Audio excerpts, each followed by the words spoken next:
Maya Paabak Kabalen. And good morning sa lahat ng ating mga ka-ice business. Today, meron tayong client from Magalang, Pampanga. Nag-avail sila ng ating 500 kg ice machine package na kasama ang installation at delivery.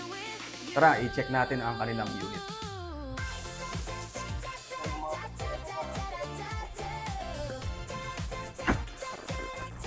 So ayan mga ka-ice business, ayan sila ma'am and sir na nag-avail ng ating 500 kg per day ice maker package from Magalang, Pampanga.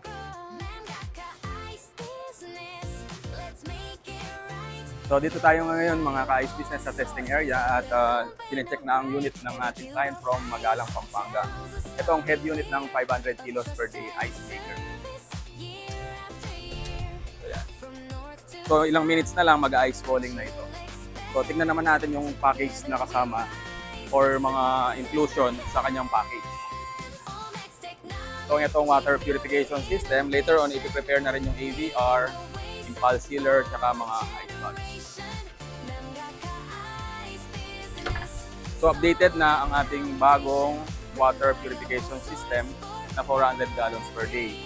So meron na siyang LCD indicator. So nalalaman na natin kung kailan magpapalit ng mga filter.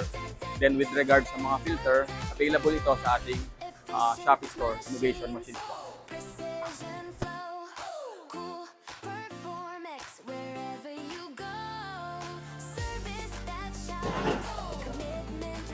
So yan nice mga ka-ice business, nag-ice fall ng unit at approximately nasa 4.5 kilos per drop po ang ice na bumagsak. Yan po ang ating mga client from Magalang, Pampanga.